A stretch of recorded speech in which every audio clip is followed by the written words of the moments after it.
बोलो गुरुदेव भगवान की जय। प्यारे कृष्ण कन्हैया लाल की जय। श्री गर्ग संहिता अश्वमेध खंड चल रहा है और आज है 42वां अध्याय। रास क्रीड़ा के प्रसंग में श्री वृंदावन, यमुना पुलिन, बंसी बट, निकुंज भवन आदि की शोभा का वर्णन, गोप सुंदरियों, श्याम सुंदर तथा श्री राधा की छवि का चिंतन। श्री गर्ग जी कहते हैं, राजन, हेमंत ऋतु के प्रथम मास में पूर्णिमा की रात को राधिका बल्लभ श्याम सुंदर ने वृंदावन में पहले की ही भांति सबको वश में कर लेने वाली बंसी बजाई। वह बंसी ध्वनि सबके मन को आकृष्ट करती हुई सब ओर फैल गई। उसे सुनकर गोप सुंदरियां प्रेम वेदना से पीड़ित एवं त्रस्त हो गईं। मेघों की गति को रोकती, तुम्बरू को बार बार आश्चर्य में डालती, सनक सनंदन आदि के ध्यान में बाधा पहुंचाती, ब्रह्मा जी को विस्मित करती, उत्कंठावलियों से राजा बलि को भी चपल बनाती, नागराज शेष में चंचलता लाती तथा ब्रह्मांड कटाह की भित्तियों का भेदन करती हुई वह बंसी ध्वनि सब ओर फैल गई।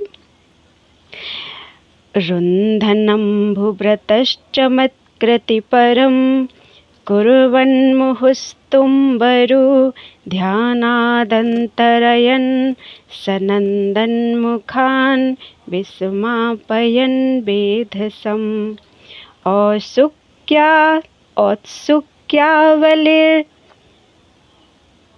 औत्सुक्यावलिभिर्बलिं चटुलयन् भोगीन्द्रमाघूर्णयन् भिन्दन्नण्ड कटाह भित्तिम भितो बभ्राम बंसी ध्वनिः। राजेंद्र, इतने में ही चराचर प्राणियों के सूर्य किरण जनित संताप का मार्जन करते हुए चंद्रमा का उदय हुआ।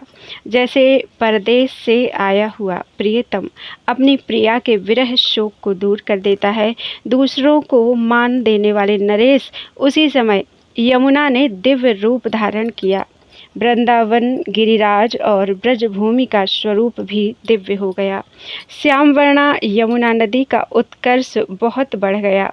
वहाँ मणियों में श्रेष्ठ रत्न, मोती, माणिक्य, शुभ्र रत्न, हरि रत्न अर्थात हीरा पन्ना आदि से निर्मित करतोलिकाओं से जो वैदूर्य नीलम, हरिण मणि, इंद्रनील, वज्रमणि और पीतमणियों से निर्मित सोपानों एवं रत्न मंडपों से युक्त थीं। यमुना जी की अतिशय शोभा हो रही थी। यमुना नदी वहाँ श्री कृष्ण सदन में लौटती हुई सब नदियों से उत्कृष्ट शोभा पा रही थी। स्वच्छंद उछलते हुए मत्स्य गणों के साथ बहती तथा सुंदर श्याम अंग से पाप राशि का हरण करती हुई वे अपनी ऊंची ऊंची चंचल लहरों तथा प्रफुल्ल कमलों से सुशोभित थी। उस गोवर्धन गिरि का भजन सेवन करो जो शत शत चंद्रमाओं के प्रकाश से युक्त है।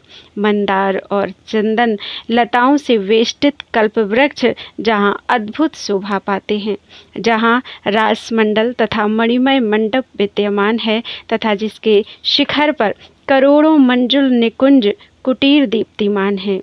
यमुना जी के तट प्रदेश नीर राशि तथा तीर के संपर्क में आकर मंद गति से प्रवाहित होने वाली अत्यंत सुगंधित वायु से कंपित वृंदावन का सारा भाग सुवासित है तथा श्रीखंड कुमकुम युक्त मृत्तिका एवं अगुरु से चर्चित होकर वह वन परम कल्याणमय जान पड़ता है।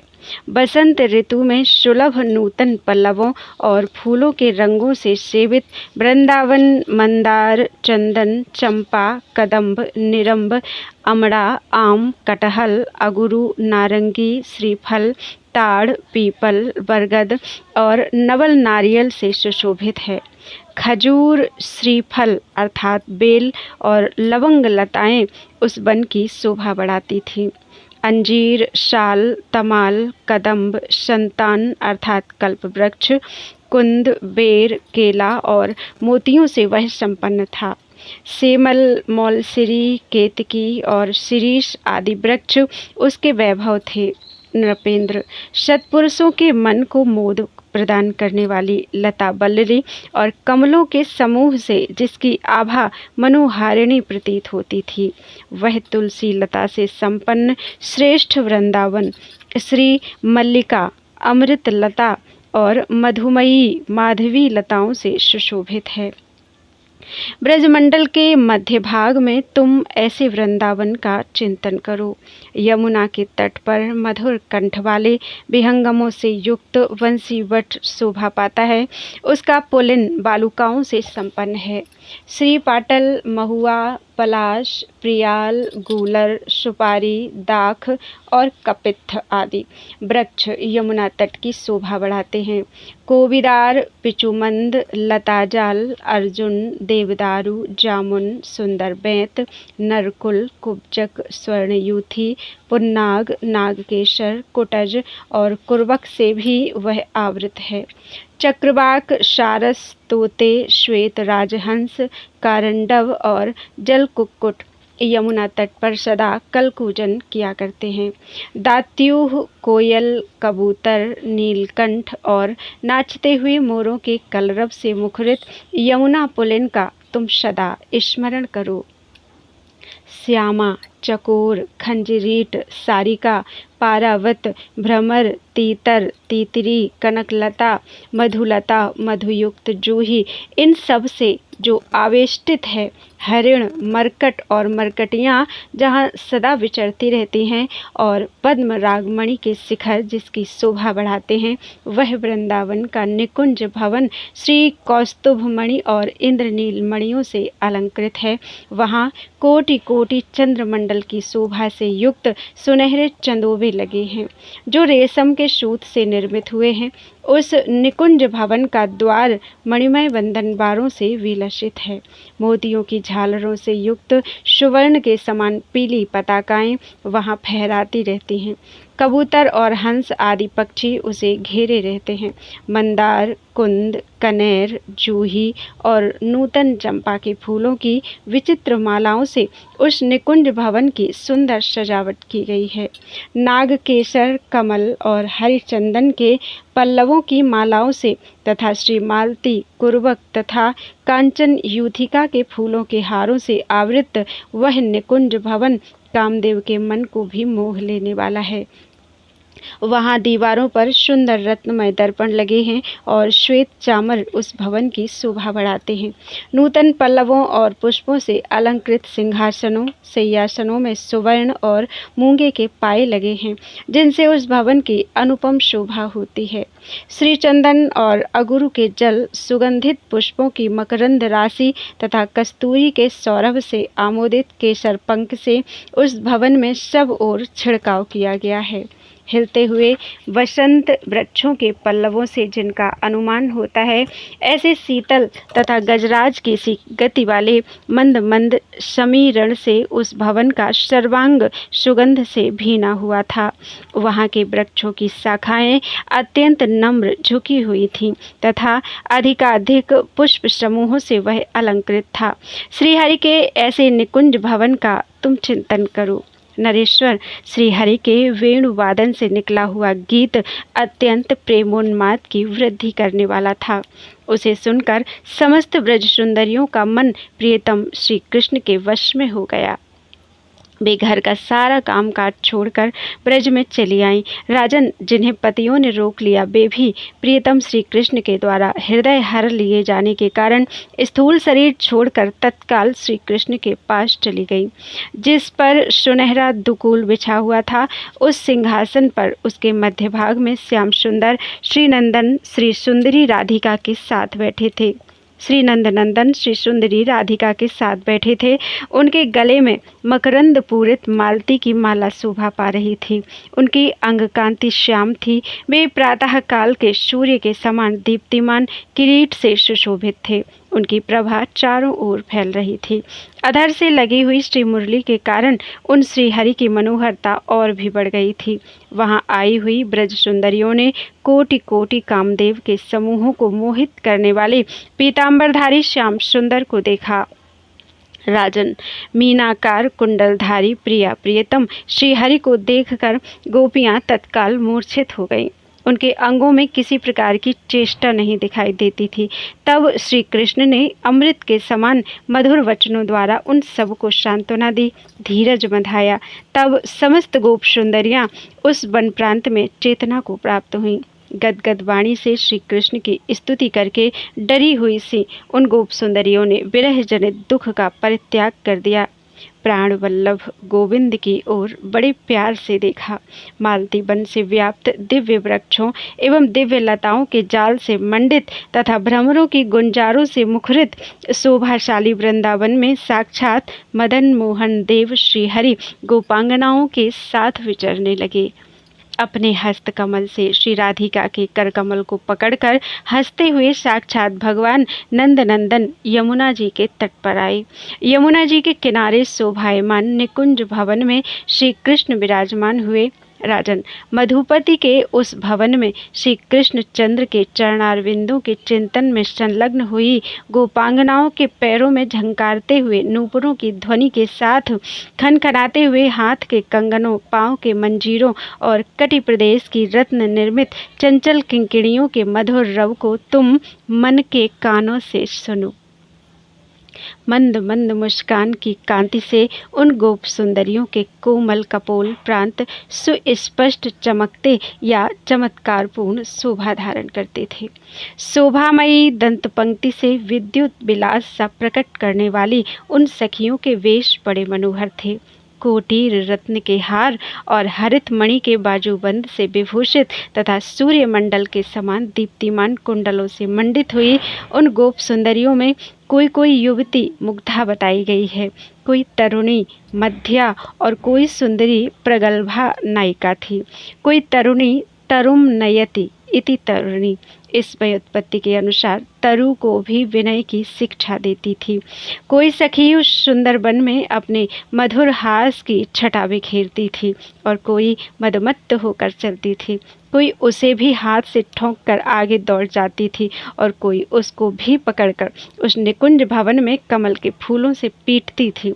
कोई किसी के ढीले या टूटते हुए सुवर्णहार को हंसी हंसी में खींच लेती और कोई उस वन विहार में इस तरह मतवाली होकर दौड़ती कि उसके बंधे हुए केश पास खुल जाते थे। उस निकुंज भवन में श्री जाह्नवी, गंगा, मधु, माधवी, शीला, रमा, शशिमुखी, विरजा, सुशीला, चंद्रानना, ललिता, अचला, विशाखा और माया आदि असंख्य गोपियाँ थीं। मैंने यहाँ थोड़ी सी गोपांगनाओं के ही नाम बताए हैं। वहाँ की मणिमयी भूमियों पर कोई लीला छत्र लेकर और कोई अति मौक्तिक लता, मोगरा आदि के फूलों की मालाएं लेकर चलती थीं। कितनी ही सखियां चामर, व्यजन, दंड और फहराती हुई पीली पताकाएं लिए चल रही थीं। कुछ गोपांगनाएं वहाँ श्रीहरि नटवर नंद किशोर का वेश धारण करके नाचती थीं। कोई हाथ में बीड़ा लेकर बजाती, कोई हाथ से ताल देती और कोई मृदंग वादन की कला दिखाती थीं। कितनी ही सखियां ब्रजभानु नंदिनी का सा वेश धारण किए केयूर और कुंडलों से अलंकृत हो बंसी लेकर बजाती और कई मणिमंडित बेंत की छड़ी हाथ में लेकर चलती थीं। सुंदर हाव भाव, रस और ताल से युक्त, मंद मुस्कान के रस से सिक्त तथा झंकारते हुए नूपुरों के शब्द से युक्त, विशद कटाक्षों, भौहों के कुटिल विलासों एवं संगीत नृत्य कला के ज्ञानों द्वारा गोपांगनाएं वहाँ श्री राधा तथा माधव को सतत संतुष्ट कर रही थी। यमुना के तट पर उस निकुंज भवन में बंसीवट के पास की वनभूमि के निकट नटवर वेशधारी नंदनंदन श्री कृष्ण श्री राधा के साथ गिरिराज की घाटी में विचर रहे हैं। इस झांकी में तुम उनका चिंतन करो। श्री पद्मराग मणि के समान अरुण आभा वाले चमकीले नखों से जिनके चरणारविंद उद्दीप्त जान पड़ते हैं, जो अपने पैरों में झंकारते हुए नूपुर धारण किए हुए हैं, जिनके संपूर्ण अंग देश से दिव्य दीप्ति झर रही है, जो विचरण काल में अपने लाल लाल पाद तलों से भू प्रदेश को अरुण रंग से रंजित कर रहे हैं, शोभाशाली चरण पराग की सुंदर कांति बिखेरते हुए इधर उधर टहल रहे हैं। जिनका युगल जानुदेश लक्ष्मी जी के कर कमलों द्वारा सब ओर से लालित होता दुलारा जाता है, जिनके रंभा के समान जांघों पर पीतांबर शोभा पाता है, जिनका उदर भाग अत्यंत कृश है, नाभि सरोवर रोमांबली रूपी भ्रमरों से सुशोभित है, जो उदर में त्रिवेणीमयी 3 रेखा धारण करते हैं, जिनका वक्षस्थल भृगु के चरण चिन्ह तथा कौस्तुभ मणि से अलंकृत है, श्रीवत्स चिन्ह एवं हारों से अत्यंत रुचिर दिखाई देता है, जिनके श्री अंगों की कांति नूतन मेघमाला के समान नील है, जो रेशमी पीतांबर धारण करते हैं, जिनके विशाल भुजदंड हाथी की सूंड के समान प्रतीत होते हैं, जो रत्नमय बाजूबंद और मणिमय कंगन धारण करते हैं, जिनके एक हाथ में दिव्य कमल है तथा दूसरे हाथ में दिव्य शंख कमल पर विराजित राजहंस के समान शोभा पाता है, जो शंखाकार ग्रीवा से सुंदर दिखाई देते हैं, जिनके कपोलों का मध्य भाग अत्यंत शोभाशाली है, चिबुक का भाग गहरा है और दांत कुंद के समान चमकीले हैं, पके हुए बिंब फल को अपनी अरुणिमा से लज्जित करने वाले अधर मंद मुस्कान की छटा से छविमान है, नासिका तोते की चोंच के समान नुकीली है और जिनके बचनों से मानो अमृत झरता रहता है, कटाक्ष अत्यंत चंचल हैं, नेत्र प्रफुल्ल कमल दल के समान मनोहर हैं, जिनकी प्रत्येक लीला उनके प्रति प्रेम की वृद्धि करने वाली है, और भ्रूमंडल मानो मंद मुस्कान रूपी प्रत्यंचा से युक्त कामदेव के धनुष हैं, जिनके मस्तक पर धारित रत्नमय किरीट विद्युत की छटा को विलज्जित कर रहा है, तथा जो मार्तंड मंडल के समान कांतिमान कुंडलों से मंडित हैं, जिनके आधार पर वंशी विराजमान है, काली काली घुंघराली अलके चंचल भुजंग के समान जान पड़ती हैं, जिनका मुख सजल पद्म पत्र के समान श्वेत बिंदुओं से विलसित है, जो करोड़ों कामदेवों के घनीभूत सौंदर्याभिमान को हर लेने वाले हैं, जिनका श्री विग्रह पतला है तथा जो वृंदावन में बंसीवट के समीप विचर रहे हैं, उन राधा वल्लभ नटवर नंद किशोर का तुम सब प्रकार से भजन करो, जिनके लाल लाल नक्षत्रों से युक्त चरणारविंद की शोभा कुछ कुछ लाल दिखाई देती है, मंजीर और नूपुरों की झंकार के साथ जिनके कटि प्रदेश की किंकड़ी खनकती रहती है, घुंघरू और सोने के कंगनों के मधुर शब्द से शोभित होने वाली तथा तरुपुंजों के निकुंज में विराजमान उन श्री राधा रानी का मैं ध्यान करता हूँ। श्री राधा के शरीर पर नीले रंग के वस्त्र शोभा पाते हैं, जो सुनहरे किनारों के कारण सूर्य की किरणों के समान चमक रहे हैं, यमुना तट पर प्रवाहित होने वाली वायु की गति से वे वस्त्र चंचल हो गए हैं, उड़ रहे हैं और अत्यंत सूक्ष्म होने के कारण बहुत ही ललित दिख पड़ते हैं।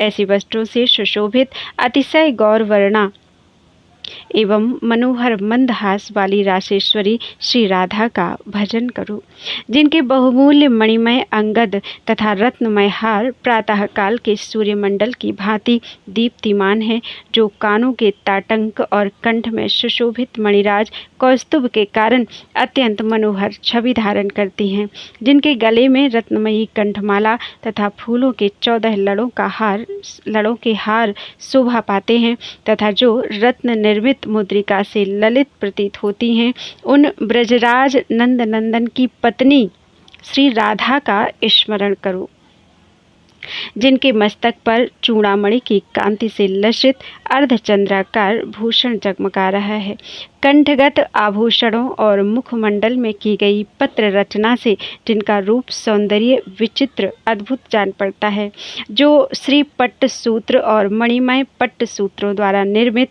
2 लड़ों की चंचल माला धारण करती हैं, तथा जिन्होंने अपने एक हाथ में प्रकाशमान सहस्त्र दल कमल को धारण कर रखा है, उन श्री राधा का भजन करो।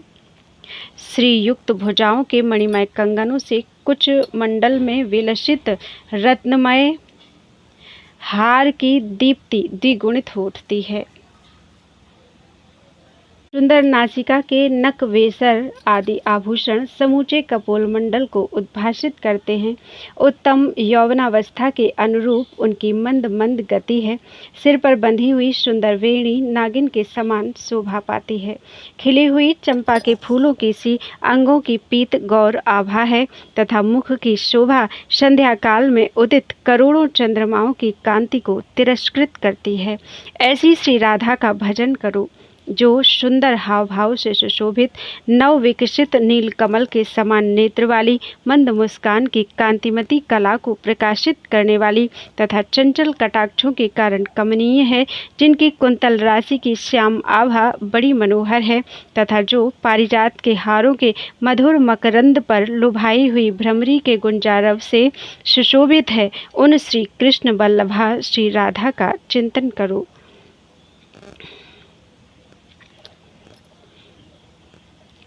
श्रीखंड चंदन केसर पंक तथा अगुरु मिश्रित जल से जिनका अभिषेक हुआ है, भाल देश में जो कुमकुम की बेड़ी धारण करती हैं तथा जिनके मुखमंडल में रुचिर पत्र रचना के रूप में विचित्र चित्र चित्रित किया गया है, कल्प वृक्ष के पत्रों के समान जिनकी रुचिर गौर कांति है तथा जो नेत्रों में पूर्ण रूप से अंजन की शोभा धारण करती हैं, उन गजगामिनी पद्मिनी नायिका रासेश्वरी श्री राधा का भजन करो। ऐसी रति से भी अधिक सुंदर श्री राधा को साथ लेकर श्री कृष्ण निकुंज वन की शोभा देखने के लिए जब जा रहे थे, तब वहाँ गोपांगनाएं मणिमय छत्र धारण किए, मनोहर चंवर लिए तथा फहराती हुई पताकाएं ग्रहण किए उनके साथ साथ दौड़ने लगी। आदि पुरुष नंदनंदन उत्तम धैवत और मध्यम आदि स्वरों से 6 राग तथा उनका अनुगमन करने वाली 36 रागिनियों का ललित वंशी रव के द्वारा गान करते हुए चल रहे थे। ऐसे श्री कृष्ण का ध्यान करो जो श्रृंगार वीर करुण अद्भुत हास्य रौद्र बीभत्स और भयानक रसों से नित्य युक्त हैं, ब्रजबधुओं के मुखारविंद के भ्रमर हैं तथा जिनके युगल चरण योगीश्वरों के हृदय कमल में सदा प्रकाशित होते हैं। उन भक्त प्रिय भगवान का भजन करो जो समस्त क्षेत्रों में क्षेत्रज्ञ रूप से निवास करते हैं, आदि पुरुष हैं, अधियज्ञ स्वरूप हैं, समस्त कारणों के भी कारण हैं, प्रकृति और पुरुष में से पुरुष रूप हैं तथा जिन्होंने अपने तेज से यहाँ समस्त छल कपट काम कैतव को निरस्त कर दिया है, उन सर्वेश्वर श्री कृष्ण हरि का भजन करो। शिव धर्म इंद्र शेष ब्रह्मा सिद्धिदाता गणेश तथा अन्य देवता आदि भी जिनकी ही स्तुति करते हैं, श्री राधा लक्ष्मी दुर्गा भूदेवी विरजा सरस्वती आदि तथा संपूर्ण वेद सदा जिनका भजन करते हैं, उन श्री हरि का मैं भजन करता हूँ। इस प्रकार से गर्ग संहिता के अंतर्गत अश्वमेध खंड में रास क्रीड़ा विषयक 42वां अध्याय पूरा हुआ। बोलो वृंदावन बिहारी लाल की जय। 43वां अध्याय श्री कृष्ण का श्री राधा और गोपियों के साथ विहार तथा मानवती गोपियों के अभिमानपूर्ण वचन सुनकर श्री राधा के साथ उनका अंतर्धान होना। श्री गर्ग जी कहते हैं, राजन, वृक्षों लताओं और भ्रमरों से व्याप्त तथा शीतल मंद पवन से विजित वृंदावन में मुरली के छिद्रों को मुखोद्गत समीर से भरते वेणु बजाते हुए नंदनंदन श्रीहरि बारंबार देवताओं का मन मोहने लगे। तदनंतर वेणुगीत सुनकर प्रेम बेहुवला कीर्ति नंदिनी श्री राधा ने प्रियतम नंदनंदन को दोनों बाहों में भर लिया। गोकुल चंद्र श्री कृष्ण ने गोकुल की चकोरी राधा को प्रेम पूर्वक निहारते हुए फूलों की सेज पर उनके मन को लुभाते हुए उनके साथ आनंदमयी दिव्य क्रीड़ा की। श्री कृष्ण के साथ विहार का सुख पाकर स्वामिनी श्री राधा ब्रह्मानंद में निमग्न हो गईं। उन्होंने स्वामी को वश में कर लिया और वे परमानंद का अनुभव करने लगीं। राजन, प्रेमानंद प्रदान करने वाले रमणीय रमा वल्लभ श्री हरि को गोप रामाओं ने रासमंडल में सब ओर से पकड़ लिया। उनमें 100 यूथों की युवतियां विद्यमान थीं नरेश्वर रमणीय नंदनंदन श्रीहरि ने रासमंडल में जितनी ब्रज सुंदरियां थीं उतने ही रूप धारण करके उनके साथ विहार किया। जैसे संत पुरुष ब्रह्म का साक्षात्कार करके परमानंद में निमग्न हो जाते हैं, उसी प्रकार वे वृंदावन बिहारिणी समस्त गोप सुंदरियां बाकी बिहारी के साथ बिहार का सुख पाकर ब्रह्मानंद में डूब गईं। श्री वल्लभ श्याम सुंदर ने अपने शोभाशाली युग कर कमलों द्वारा उन संपूर्ण ब्रज वनिताओं को अपने हृदय से लगाया, क्योंकि उन्होंने अपनी भक्ति से भगवान को वश में कर लिया था। उन गोप सुंदरियों के मुखों पर पसीने की बूंदें छा रही थीं। ब्रज वल्लभ श्री कृष्ण ने बड़े प्यार से अपने पीताम्बर द्वारा उन पसीनों को पोंछा। उन गोपांगनाओं की तपस्या के फल का मैं क्या वर्णन कर सकता हूँ। उन्होंने सांख्य, योग, तप, उपदेश, श्रवण, तीर्थ सेवन तथा गान आदि के बिना ही केवल प्रेम मूलक कामना से श्रीहरि को प्राप्त कर लिया। तदनंतर समस्त गोपियां अभिमान में आकर परस्पर ओछी बातें करने लगीं, क्योंकि वे श्री कृष्ण के विहार सुख से पूर्णतः परितृप्त थीं। सखियों, वे कहने लगीं, पहले श्री कृष्ण हम लोगों को छोड़कर मथुरापुरी चले गए थे। जानती हो क्यों? क्योंकि वे स्वयं परम सुंदर हैं, अतः नगर में परम सुंदरी रूपवती स्त्रियों को देखने गए थे, परंतु वहां जाने पर भी उन्हें मन के अनुरूप सुंदरियां नहीं दिखाई दी। तब वे फिर वहां से द्वारका चले आए। जब वहां भी सुंदरियां नहीं दृष्टिगोचर हुई, तब उन्होंने एक सुंदरी राजकुमारी के साथ विवाह किया। वह थी भीष्मक राजनंदिनी रुक्मिणी, किंतु उसे भी रूपवती ना मानकर इन्होंने पुनः बहुत से विवाह किए। 16,000 स्त्रियां घर में ला बिठाईं, किंतु सखियों, उन सब को भी मन के अनुकूल रूपवती ना पाकर बारंबार शोक करते हुए श्याम सुंदर श्री कृष्ण पुनः हमें देखने के लिए ब्रज में आए हैं। अरे वीर, सर्वदृष्टा परमेश्वर हमारे रूप देखकर उसी तरह प्रसन्न हुए हैं जैसे पहले रास में हुआ करते थे। इसलिए हम लोग त्रिभुवन की समस्त सुंदरियों में श्रेष्ठ, सुलोचना, चंद्रमुखी तथा नित्य सुस्थिर यौवना मानी गई हैं। हमारे समान रूपवती स्वर्गलोक की देवांगनाएं भी नहीं हैं, क्योंकि हमने अपने कटाक्षों द्वारा श्री कृष्ण को शीघ्र ही वश में कर लिया है और कामुक बना दिया है। अहो, जिस हंस ने पहले मोती चुग लिए हैं, वही दुखपूर्वक दूसरी वस्तु कैसे खाएगा। हर जगह मोती नहीं सुलभ होते, वे तो केवल मानसरोवर में ही मिलते हैं। उसी प्रकार भूतल पर सर्वत्र सुंदरी स्त्रियां नहीं होती, यदि कहीं हैं तो इस ब्रज में ही हैं। श्री गर्ग जी कहते हैं, राजन, जगदीश्वर श्री कृष्ण आत्मा राम है। वे उन मानवती गोप सुंदरियों का ऐसा कथन सुनकर श्री राधा के साथ वहीं अंतर्धान हो गए।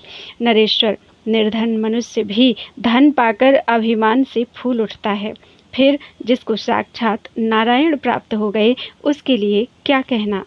इस प्रकार श्री गर्ग संहिता के अंतर्गत अश्वमेध खंड में रास क्रीड़ा विषयक 43वां अध्याय पूरा हुआ।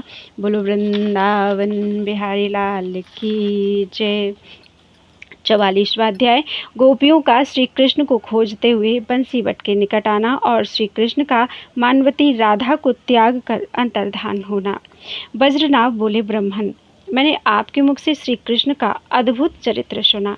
भगवान के अदृश्य हो जाने पर गोपियों ने क्या किया? उन्होंने गोपांगनाओं को कैसे दर्शन दिया? मुनि श्रेष्ठ, मुझे श्रद्धालु भक्त को वह सारा प्रसंग सुनाइए। संसार में वे लोग धन्य हैं जो सदा अपने कानों से श्री कृष्ण की कथा सुनते हैं, मुख से श्री कृष्ण चंद्र के नाम जपते हैं, हाथों से प्रतिदिन श्री कृष्ण की सेवा करते हैं, नित्य प्रति उनका ध्यान और दर्शन करते हैं तथा प्रतिदिन उन भगवान का चरणोदक पीते और प्रसाद खाते हैं। मुनिवर, इस भाव से श्रम करके जो लोग जगदीश्वर श्री कृष्ण का भजन करते हैं, वे उनके परम धाम में जाते हैं। मुने, जो शारीरिक सौख्य से उन्मत्त होकर संसार में नाना प्रकार के भोग भोगते हैं और श्रवण मनन आदि साधन नहीं करते, वे शरीर का अंत होने पर भयंकर यमदूतों द्वारा पकड़े जाते हैं और जब तक सूर्य और चंद्रमा की स्थिति है तब तक के लिए कालसूत्र नरक में डाल दिए जाते हैं। सूत जी कहते हैं, इस प्रकार प्रश्न करने वाले राजा वज्रनाभ की प्रशंसा करके मुनीश्वर गर्ग जी गदगद वाणी से उन्हें श्री हरि का चरित्र सुनाने लगे। श्री गर्ग जी बोले, राजन, श्री कृष्ण के अंतर्धान हो जाने पर समस्त गोपांगनाएं उन्हें ना देखकर उसी तरह संतप्त हो उठीं जैसे हरिणियां युद्धपति हरिण को ना पाकर दुखमग्न हो जाती हैं। भगवान श्रीहरि अंतर्धान हो गए यह जानकर समस्त गोप सुंदरियां पूर्ववत यूथ बनाकर चारों ओर वन वन में उनकी खोज करने लगी। परस्पर मिलकर वे समस्त वृक्षों से पूछने लगी, वृक्षगण, नंदनंदन श्री कृष्ण हमको अपने कटाक्ष बाण से घायल करके कहाँ चले गए? यह बात हमें बता दो, क्योंकि तुम सब लोग इस वन के स्वामी हो। सूर्य नंदिनी यमुने, तुम्हारे पुलिन के प्रांगण में प्रतिदिन गौएं चराते हुए जो तरह तरह की लीलाएं किया करते थे, वे गोपाल श्री कृष्ण कहाँ चले गए? यह हमें बताओ। सैकड़ों शिखरों से सुशोभित होने के कारण सतश्रृंग नाम से विख्यात गोवर्धन, तुम गिरिराज हो। तुम्हें पूर्व काल में इंद्र के कोप से ब्रजवासियों की रक्षा करने के लिए श्रीनाथ जी ने अपने बाएं हाथ पर धारण किया था। तुम श्री हरि के औरस पुत्र हो, इसलिए वे कभी तुमको छोड़ते नहीं हैं। अतः तुम ही बताओ, वे नंदनंदन हमें वन में छोड़कर कहाँ गए और इस समय कहाँ हैं? हे मयूर, हरिण, गौओं, मृगों तथा विहंगमों, क्या तुमने काली काली घुंघराली अलकों से सुशोभित किरीटधारी श्री कृष्ण को देखा है? बताओ, वे हमारे मनमोहन इस समय कहाँ, किस वन में हैं? श्री गर्ग जी कहते हैं, राजन, इन वचनों द्वारा पूछे जाने पर भी वे कठोर तीर्थवासी प्राणी कोई उत्तर नहीं दे रहे थे, क्योंकि वे सभी मोह के वशीभूत थे। इस प्रकार श्री कृष्ण चंद्र का पता पूछती हुई समस्त गोप सुंदरियां कृष्ण कृष्ण पुकारती कृष्णमयी हो गईं। वे कृष्ण स्वरूपा गोपांगनाएं वहां श्री कृष्ण के लीला चरित्रों का अनुकरण करने लगीं। फिर वे यमुना की रेती में गईं और वहां उन्हें श्रीहरि के पद चिन्ह दिखाई दिए। वज्र, ध्वज और अंकुश आदि चिन्हों से उपलक्षित महात्मा श्री कृष्ण के चरण देखती और उनका अनुसरण करती हुई ब्रजांगनाएं तीव्र गति से आगे बढ़ीं। वे श्री कृष्ण की चरण रेणु लेकर अपने मस्तक पर रखती जाती थीं। इतने में ही अन्य चिन्हों से उपलक्षित दूसरे पद चिन्ह भी उनकी दृष्टिपथ में आए। उन चरण चिन्हों को देखकर वे आपस में कहने लगीं, मालूम होता है प्रियतम श्याम सुंदर प्रिया के साथ गए हैं। इस तरह बात करती और चरण चिन्ह देखती हुई वे गोपांगनाएं तालवन में जा पहुंची। नरेश्वर, ब्रजेश्वरी श्री राधा के साथ ब्रज में आगे आगे जाते हुए ब्रजेंद्र श्री कृष्ण पीछे आती हुई गोपियों का कोलाहल सुनकर स्वामिनी श्री लाडली जी से बोले, करोड़ों चंद्रमाओं के समान कांति धारण करने वाली प्रियतमे, जल्दी जल्दी चलो। तुमको और मुझको साथ ले जाने के लिए ब्रज सुंदरियां सब ओर से यहाँ आ पहुँची हैं। नरेश्वर, तब प्रिया जी ने पहले प्रियतम श्याम सुंदर का फूलों से श्रृंगार किया। श्रृंगार करके वृंदावन में उन्हें पूर्ववत दिव्य सुंदर बना दिया। इसके बाद नंदनंदन ने बहुत से पुष्प लाकर उनके द्वारा प्रिया को भी दिव्य श्रृंगार धारण कराया। जैसे पूर्व काल में उन्होंने भांडीर वन में प्रिया का श्रृंगार किया था, उसी प्रकार उन्होंने पहले तो उनके केश संवारे, फिर उनमें फूलों के गजरे लगा दिए। इसके बाद प्राण बल्लभा के अंग अंग में अनुरूप अनुलेपन एवं अंगराग धारण कराए, फिर पान का बीड़ा खिलाया। श्याम सुंदर के द्वारा सुंदर श्रृंगार धारण कराए जाने पर गौर सुंदरी श्री राधा अत्यंत सुंदरी हो गई, सुंदरता की पराकाष्ठा को पहुंच गई। महाराज, इसके बाद प्रमोद पूरित रमा बल्लभ श्री कृष्ण ने एक फूल के वृक्ष के नीचे पुष्पमयी सैया तैयार करके उसके ऊपर प्रियतमा के साथ प्रेममयी दिव्य क्रीड़ा की। वृंदावन, गिरिराज, गोवर्धन, यमुना पुलिन, नंदीश्वर गिरी, बृहत सानुगिरी और रोहित पर्वत पर तथा ब्रजमंडल के 12 वनों में सर्वत्र प्राण वल्लभा के साथ विचरण करके प्रियतम श्याम सुंदर बंसी बट के नीचे आकर खड़े हुए। राजेंद्र, वहाँ स्वामिनी सहित श्री गोपीजन वल्लभ माधव ने कृष्ण कृष्ण का कीर्तन करती हुई गोपियों का महान कोलाहल सुना। फिर वे प्रिया से प्रेम पूर्वक बोले, प्रियतमे, जल्दी जल्दी चलो। श्री कृष्ण का यह कथन सुनकर श्री राधा मानवती होकर बोली। श्री राधा ने कहा, दीन वत्सल, अब मैं चलने फिरने में असमर्थ हो गई हूँ। आज तक कभी घर से नहीं निकली थी। मैं दुर्बल हूँ, अतः तुम्हारा जहाँ मन हो वहाँ स्वयं मुझे ले चलो। उनका यह कथन सुनकर रामानुज श्री कृष्ण रामा शिरोमणि श्री राधिका को अपने पीताम्बर से हवा करने लगे, क्योंकि वे पसीने पसीने हो गई थीं। फिर वे उन्हें हाथ से पकड़कर कहने लगे, रानी, जिसमें तुम्हें सुख मिले उसी तरह चलो। श्रीहरि के इस प्रकार कहने पर उन्होंने अपने आप को सबसे अधिक श्रेष्ठ मानकर मन ही मन सोचा, ये प्रियतम अन्य समस्त सुंदरियों को छोड़कर रात्रि में इस एकांत स्थल में मेरी सेवा करते हैं। मन में ऐसा सोचकर वे श्रीहरि से कुछ नहीं बोली। ब्रजेश्वरी राधा चुपचाप आंचल से मुंह ढककर श्याम सुंदर की ओर पीठ करके खड़ी हो गई। तब श्रीहरि ने फिर उनसे कहा, प्रिय, मेरे साथ चलो। भद्रे, तुम शापवश वियोग से पीड़ित हो, इसलिए मैं तुम्हारा सदा साथ दे रहा हूँ। पीछे लगी हुई समस्त गोपियों को छोड़कर तुम्हारी सेवा करता हूँ। तुम चाहो तो मेरे कंधे पर बैठकर सुखपूर्वक एकांत स्थल में चलो। राजन, मानी श्याम सुंदर ने अपनी मानवती प्रिया से ऐसा कहकर जब देखा कि ये कंधे पर चढ़ने को उत्सुक हैं, तब वे आत्माराम पुरुषोत्तम अपनी लीला दिखाते हुए उन्हें छोड़कर अंतर्धान हो गए। नरेश्वर, भगवान के अंतर्धान हो जाने पर वधू राधिका का सारा मान जाता रहा। वे शोक से संतप्त हो उठी और दुख से आतुर होकर रोने लगी। तब श्री राधा का रोदन सुनकर समस्त गोप सुंदरियां बंसीवट के तट पर तुरंत आ पहुंची। आकर उन्होंने श्री राधा को बहुत दुखी देखा। वे सब गोपियां व्यजन और चंवर लेकर श्री राधा के अंगों पर हवा करने लगी। उन्हें प्रेम पूर्वक केसर मिश्रित जल से नहलाकर वे फूलों के मकरंदों तथा चंदन द्रव के फुहारों से उनके अंगों पर छींटा देने लगी। परिचर्या कर्म में कुशल गोप किशोरियों ने मीठे वचनों द्वारा श्री राधा को आश्वासन दिया। उनके मुख से उन्हीं के अभिमान के कारण गोविंद के चले जाने की बात सुनकर उन संपूर्ण मानवती गोपियों को बड़ा विस्मय हुआ। नरेश्वर, वे सब की सब मान त्याग कर यमुना पुलिन पर आईं और श्री कृष्ण के लौट आने के लिए मधुर स्वर से उनके गुणों का गान करने लगी। इस प्रकार श्री गर्ग संहिता के अंतर्गत अश्वमेध खंड में रास क्रीड़ा विषयक 44वां अध्याय पूरा हुआ।